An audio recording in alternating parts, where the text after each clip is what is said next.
Dear Kate, tonight with Nature's Blessings, we are very happy to start the MSME Problem Statement Session today. So myself, Desika Prabhakar, founder and director of the Purpose Foundation, and we have Lakshmi, COO of the Purpose Foundation. Welcome to the MSME Problem Statement Session. Very, very grateful to have you here. So this initiative is by the United Nations specific program called Unleash, as well as our NGO, the Purpose Foundation, where as part of the second edition of Hack4Purpose, we are trying to reach 100 MSMEs and gather real-time problems so that we can provide solutions with our ecosystem of student innovators, mentors, trainers working together to provide real-time impact.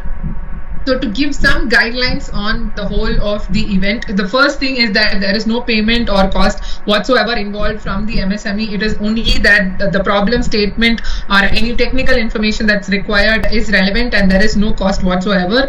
The whole event starts from June to December, and initially the problem statements will be posted in our website, and then we will go on to refining it to top 100 teams, and following which the training programs, and finally the grant allocation, and to make the prototype. The students start making the prototype. So this whole journey, any IP that is developed will completely be dealt with on a case-to-case basis, so that all of the stakeholders are equally benefited and recognized for their efforts. However, the initiative is a unique one that we're taking to connect the student innovators and MSMEs, and so 100% of guaranteed solution for the particular problem you're stating might not be in the scope. However, we would try to do as much as possible to provide solution closest to your requirement. Thank you so much, sir, for joining us today in the MSME Problem Statement Session. I must say that I'm a very, very big fan of sir, because everywhere, like, he's a big inspiration for me. The kind of work they're doing, you will get to hear it. Very, very incredible work and very pioneering work, we must say.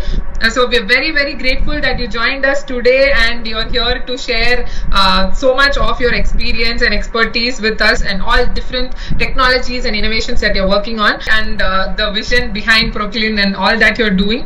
Over to you, sir. Thank you so much, Deshika. So Proklean is a company which was set up in 2012 by two friends and myself. We originally started with the intent to reduce pollution around us. At the time, we didn't have a vision of building an organization or a company. But in the initial days, we were experimenting with the use of beneficial microorganisms, microbes which are good microbes. For those who are not very familiar with, microorganisms, there are good microbes and bad microbes, and then there are neutral microbes. The bad microbes are the ones which cause all the problems, disease, putrefaction, bad odor. All this is caused by the bad microbes. Good microbes are the ones which actually solve many of these problems, including the microbes which are taken as probiotics, or human beings or animals take live microbes to improve their health. An example would be, let's say, yogurt. Curd contains the good microorganisms, essentially lactobacillus species, which are beneficial for the gut health, intestinal health of human beings. So probiotics or good microbes are very useful for not only for health. Our approach was to see the use of these good microorganisms for industrial applications. That's how we started. And initial days of experimentation, we were able to develop a very unique fermentation method for producing surfactants. Surfactants are, chemical surfactants are normally used for cleaning applications. For example, a well-known application would be the detergent for washing clothes, right? So chemical surfactants are used traditionally to make detergents. For example, if you go and buy a detergent in the marketplace, any branded detergent you take, whether it is Surf Excel or Ariel, all these are used by making using chemical surfactants. What we developed was a non-toxic, biodegradable version of this surfactant, which does not have many of the problems associated with the chemical surfactant. It doesn't persist in the atmosphere. So, for example, if you use a detergent which we have developed for washing clothes, the leftover detergent, or once you wash the clothes, whatever goes into the water eventually get completely biodegraded so that it will not persist in the water. If chemical surfactants like linear alkyl benzene is a common chemical surfactant used in detergents, when they persist in water, after you wash the clothes, the water which is going into the drain eventually goes and reaches, let's say, a lake or a pond. These presence of these chemical surfactants facilitate growth of algae and other kinds of mold kind of growth in this water, which eventually is harmful in the sense they do not allow marine life aquatic life to persist. For example, fish may not be able to grow. So those kind of problems. So using chemical surfactants have challenges in the atmosphere. They persist in the atmosphere. So what we offer is a safer, greener, biodegradable version, which we have developed through this unique fermentation system. So that's the background. So originally in 2012, we started with developing these products for the leather industry. Instead of chemicals which were being used in leather tanning, we offered a equivalent which is biodegradable, non-toxic. For example, to process leather, they have to remove the fat from the animal skin, and normally they use a chemical degreasing agent. A chemical which helps to remove the fat from the animal skin. So we developed a biodegradable version, which was less toxic, which means the effluent going out of the leather factory was less toxic. We can't completely remove the toxins, but we were able to reduce the COD levels in the effluent. So that's the background of the company. So in 2012, we started, three of us just got together and started. It was more a hobby or an interest because of which we started. But once we started developing these products and started to acquire customers, we saw that there is a good technology which can solve many problems around us. It has got global applications because once we started with leather, very soon we were able to make products for the textile industry. Then we were able to make products for the pulp and paper industry. Then just around the time COVID broke out, we actually developed a range of home cleaning products like a floor cleaner, a detergent for the washing machine, some degreaser for cleaning grease from the kitchen, a dishwashing liquid. So products like that we made. So today, if you see, over the last 13 years, we have slowly developed by bringing in investors. We took money from investors. Today, we have multiple investors who have put in money into the company. And right now, we serve some 4 or 5 different segments. We serve the leather industry, although we don't make the product ourselves. We license the leather product technology to a US company, and they make the product and sell. And we get a royalty on the sales of that product. We make products for the textile industry, for the pulp and paper industry, for water treatment, especially for cooling tower water treatment. Then we have this home cleaning products. Now we are developing more applications. For example, ingredients which can be used by other companies to make cleaning agents. We have come up with a antimicrobial agent which can be used for preserving paints, using as a preservative in paints. Instead of using a chemical preservative, they can use a cleaner version of the preservative. So that's the various segments we service now. We are about 150 people in the company now. Over the years, we have slowly grown. We have a manufacturing facility in Tirumudivakkam, where we can make almost 1,000 tons of product per month, which means about 10,000 tons per year we can make. We have a research center in Taramani, where we have about 30 scientists working to develop more and more applications of our technology. So that's the overall background of the company. The goal is to go international. We started to take these products to outside the country also now. For example, for the paper application, we have started selling a product to a paper mill in Indonesia. We have all the major paper mills in India are our customers. Whether you take ITC, JK, Century, many paper mills are our customers. So now that we have been able to acquire large paper mills in India, we thought we can actually take these products outside the country. And the first overseas sales is coming from a paper mill in Indonesia.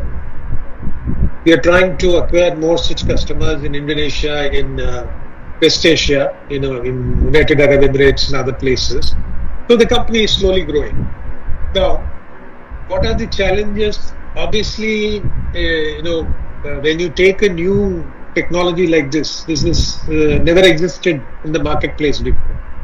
I'll give you an example of one of the products for the paper industry, which is very unique. It didn't exist before. We are not replacing another product. It's a new product. So in making virgin paper, they take, or let's say recycled paper. Let's talk about recycled paper.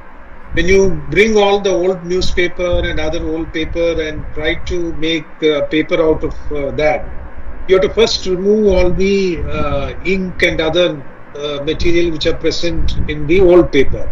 So you need something called as a de-inking surfactant. So we have developed a de-inking surfactant which is safe, biodegradable, which the recycled paper mills can use.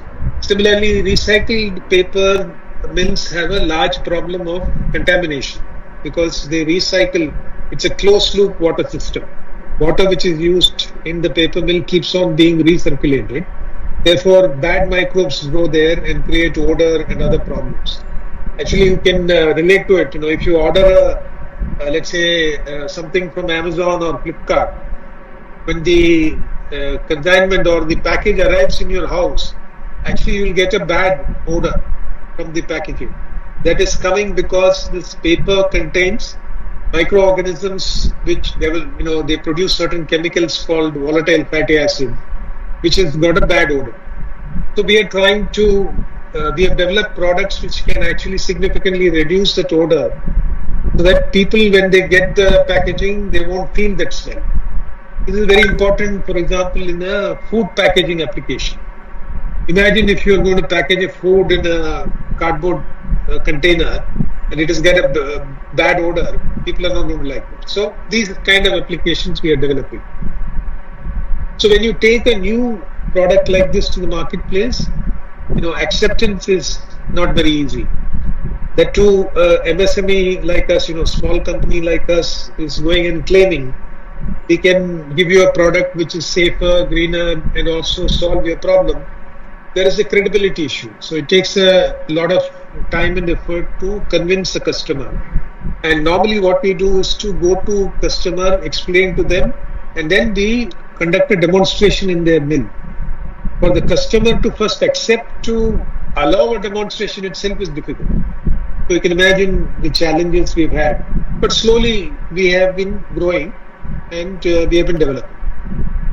Maybe one of the areas where we want to focus on now is increasing the sales of our home cleaning products, because we believe today the home consumer, let's say the lady at the home or the maid, is actually using chemicals which are not very safe. You can imagine acids are used for cleaning toilets. Similarly, acids are used for floor cleaning. That's not very safe for the people who handle it. And once you clean the floor and go away, there is still residues on the floor. So people walk barefoot, or children are playing on the floor, or if you have a pet, the pet is playing on the floor, they all get affected. In fact, one frequent feedback we get from many of our customers who use our floor cleaner, those who have dogs, they have come back and told us after they started using our products, the shedding of hair from the dogs have completely stopped. And they were using a typical floor cleaner, chemical floor cleaner, they used to see a lot of shedding. And when they started using our floor cleaner, they're saying that no more shedding. The dog is healthier. It is not having allergies, those kind of issues. So what we are thinking is, how can we improve the awareness for this? Obviously, when you make a product like this, they are not as cheap as the chemicals. They are a little more expensive. So not everybody immediately buys it, because they start to compare the cost of, let's say, Lysol versus our floor cleaner, and it is a little more expensive. So they think, why should we pay? So we have to explain the benefits and the health benefits to convince them to buy it. So that gives you a background. Any specific questions I can try to explain more? Yeah. Yes.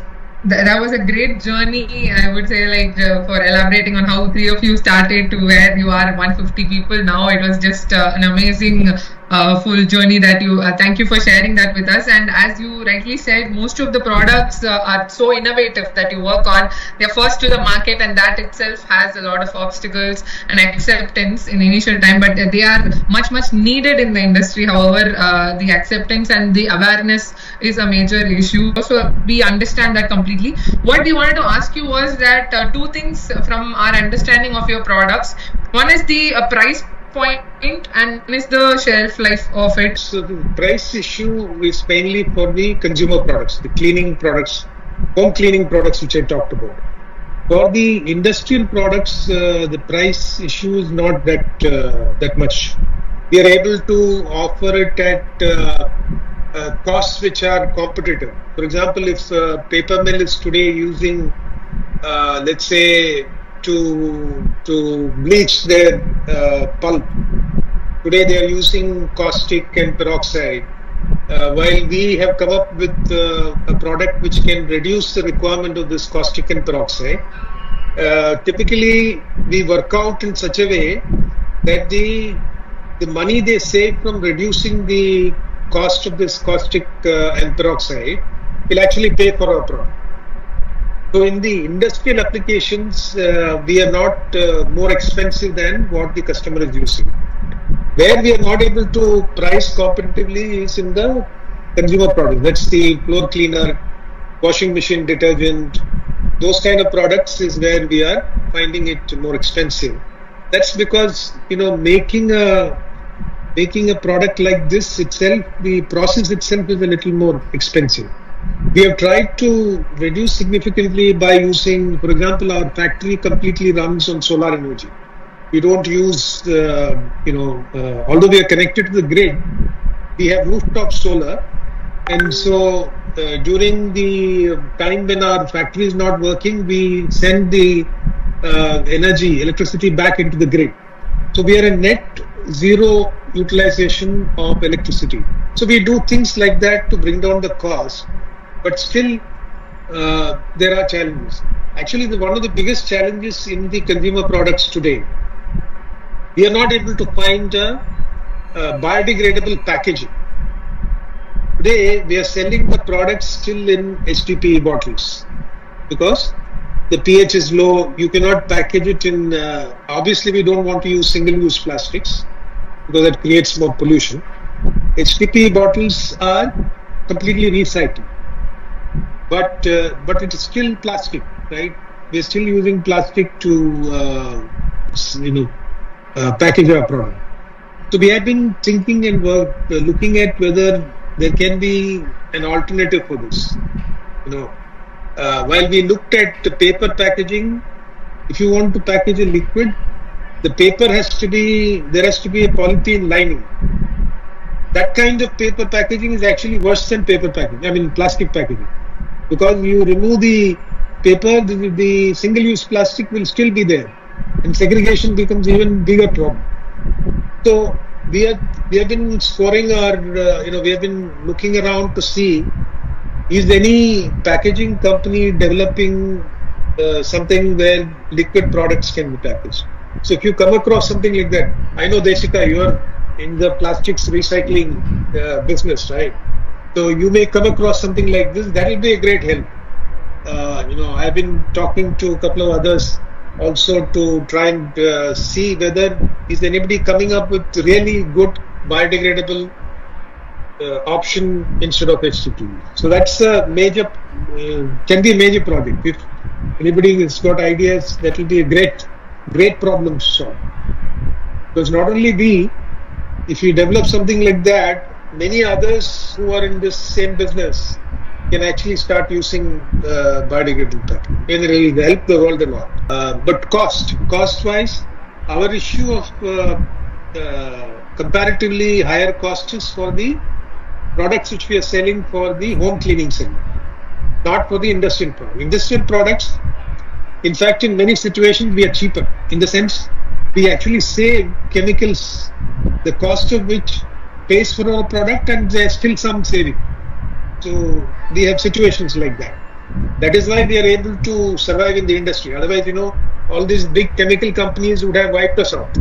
They wouldn't have allowed us to get in. We are taking business away from large multinational chemical companies. They just wouldn't have allowed us to survive there. So in industrial applications, we have good value proposition. We have something which is very competitive. The cost is higher in the consumer products.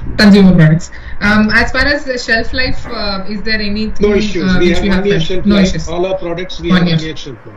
Yeah, no issue. In the industrial products, they're all made to order, right? We make it only when the customer says it is required. And 1 year shelf life, they don't keep the inventory for long. But in consumer products, we are actually working now.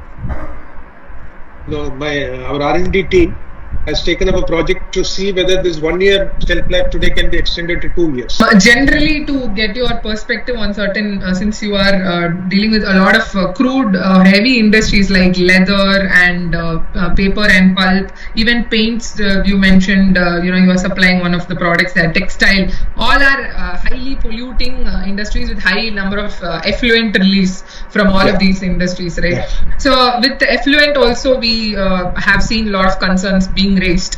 So from the probiotic side or from a microbial perspective, for the effluent treatment, is there anything that you can suggest to maybe reduce this to some extent at least? So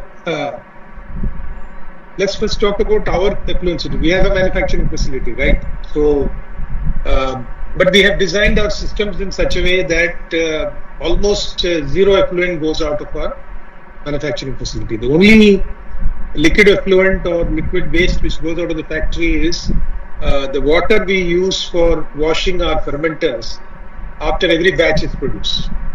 Otherwise, there is no other effluent. There is no gaseous effluent. There is no liquid effluent. This we have a very small, packaged treatment plant in our facility. So we treat the water to the extent possible. We use it for inside our facility itself. And otherwise, whatever little is there, it is going into the industrial estates effluent treatment plant. Okay. We have microbes which can be used for effluent treatment, but we have still not developed the application. The reason being, it's a very complicated business because every industry's effluent is very different. So you need a lot of study to be done at the site of the customer. We have to analyze the data, then customize the application, which is a little more complex than, let's say, making standardized products for industries like textile or paper. So, being a small company, we are focusing on areas where we can succeed better, rather than taking a very complicated problem like the effluent treatment. So we don't yet have products for effluent treatment. What do we have for water treatment is, I mentioned briefly, we have products for the cooling tower water treatment. Cooling towers are, as you know, wherever there is heat exchange involved. For example, you look at a power station. Thermal power station produces a lot of heat. They drive the turbine, the water has to come back and cool. There has to be heat exchangers. So there is a cooling tower. In the cooling tower, normally what happens, the water is circulating most of the times. So that again, conditions are ideal for microbial growth, chemical accumulation. So today, a lot of chemicals are used in treating cooling tower water. So we have developed a package of products which are safer, greener, which can be used instead of the chemicals which are being used today. And we have also demonstrated that the total requirement of water in the cooling tower can be reduced.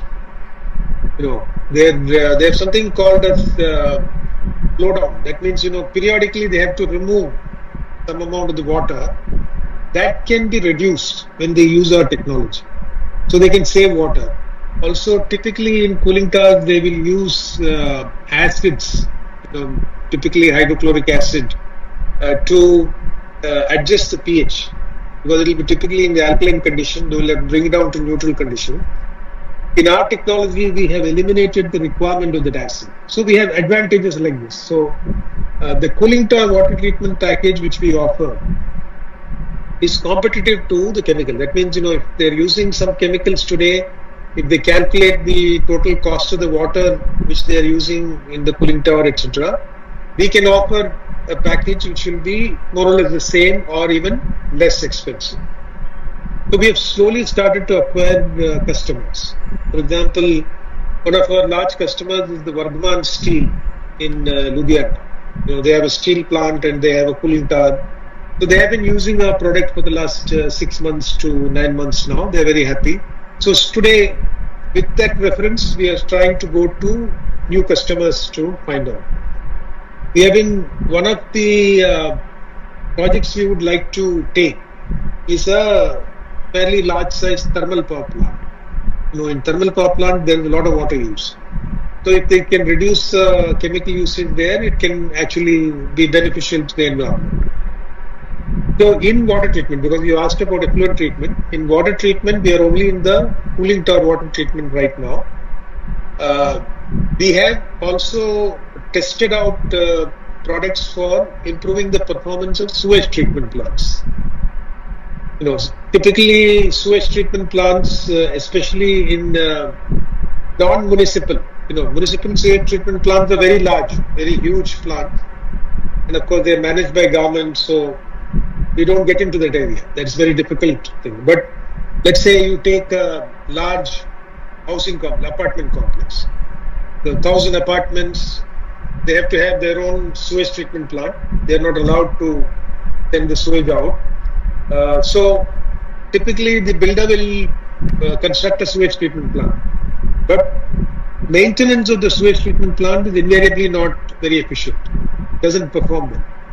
So in such situations, we can actually go look at the problem, and using the microbial solution we have, we can actually make it work better. And the water which comes out of the sewage treatment plants can be used again, whether it can be used for flushing the toilet or it can be used for the gardening of the large complex. So we have solution application for the sewage treatment plants also. So sewage treatment plant and cooling tower water treatment are two areas where we can offer solution. So I think last to wrap up where we started. So leather is where we started. Your journey was completely started in leather. So at last, before we conclude, about leather industries, where it was the first place where you found very very innovative product which is very much needed for the industry. So in the leather industry, there are of course a lot of requirements from the technology aspect also. So what do you think is a much need of the hour innovation in the leather industry per se, from your experience? And then we will just conclude the session. Yeah. Leather industry, of course, the biggest challenge is highly polluting because they use a lot of chemicals. So whatever chemicals we can reduce in the effluent will be beneficial to the world. Many people think leather industry cannot be wished away, because leather industry exists to take care of the waste which is coming from the meat industry. So the world is not going to stop eating meat. So the only thing we should work towards is making the leather industry less toxic or less problematic than what it is today. You can't just stop making leather. That is not practical at all, I think. So the products we have made to some extent help in reducing the toxin levels in the effluent. What is measured as COD, chemical oxygen demand, of the effluent which goes out of tanneries which use our product. We have shown that the COD levels can be reduced. In India, leather industry is very fragmented. The payment terms in leather industry is very bad. 1 year, they take 1 year, sometimes, to end up not being able to collect, etc. So, and most of the leather companies in India are owner-managed small companies. There are no big, large leather players. There are a few, but very few. So that's the reason why we didn't continue in the leather industry. Overall, I think more and more products like ours, and using less of chemicals can help improve the leather industry. There are other technologies also. Of course, in leather industry, one of the significant pollution comes from using chromium. Chromium is used in tanning. There are people who make alternatives to using chromium from plant sources, etc. So I think if you work together, we can look at reducing the pollution levels in the leather industry. But it's a very large industry, very, very difficult to change. It's a very traditional industry. I have seen that in the early years when I worked in the field. So it's a very difficult problem to solve. Thank you so much for such an amazing walkthrough of your entire journey and such valuable insights about various industries. We see how the experience that you've gathered, and from the practical side, also the technology side has been tremendous. And I'm definitely sure it will shape a lot of young minds when they see the level of inputs, because they should work towards more practical solutions, not just unrealistic or not just assume any problem, but to actually go real time and solve problems. That's what we're trying to do. So we'll definitely connect with your team, either offline or online, to try to get the more solid statement, so we can also play a part in supporting Proklean's journey in some way with whatever technology we can provide for your company and for your vision. So that will be great. Very grateful for your time and very happy to see you today. Thank you so much for joining us and have a great day, sir. Bye bye. Thank you. Same to both of you. Have a great day. Bye. Thank you.